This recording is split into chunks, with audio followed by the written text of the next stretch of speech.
Well, as we near Valentine's Day, a love story nearly lost forever. It was more than 15 years ago when a graphic designer from White Bear Lake came upon World War II era letters at an antique shop in Stillwater. The result of that find is Marcel's Letters, a book.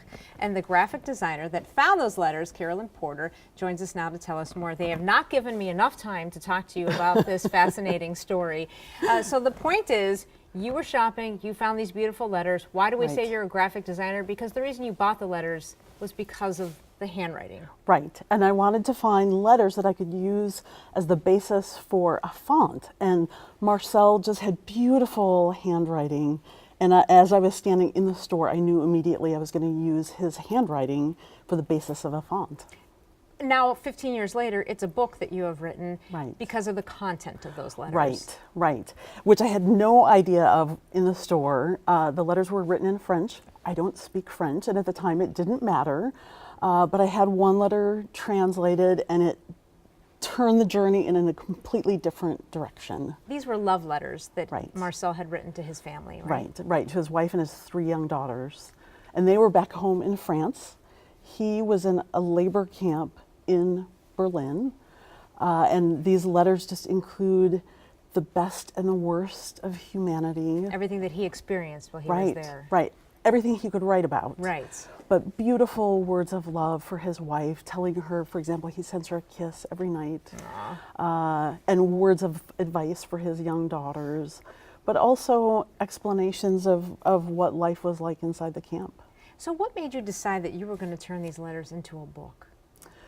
Eventually, well, I became obsessed with finding out what happened to him, right?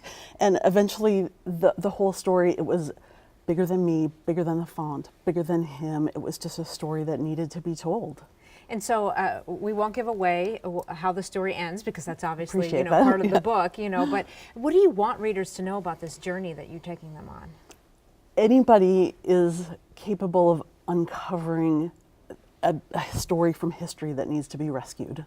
And you said you've inspired many people, and the story's inspired many people to go up into their own attics and just look for things that maybe grandparents or great-grandparents may have written. Right, I've heard that from a number of readers, that they've read old letters from parents, grandparents, and they've gotten to know grandparents and parents as they were when they were young. And it's hard to believe sometimes when you see those people as elderly in your life, you don't think of them as being young and in love and maybe sharing the same experiences that we do. Right, and very personal letters, you're able to express emotions that you maybe wouldn't otherwise. I have so many questions that I'm not allowed to ask you, but you have plenty of events coming up that you want people to know about. And on Wednesday I'm going to be at the Hamlin Library in St. Paul, and I'll actually be reading from some of his letters. And will you answer questions if people have them? Like a lady in the back who raises her hand. Maybe.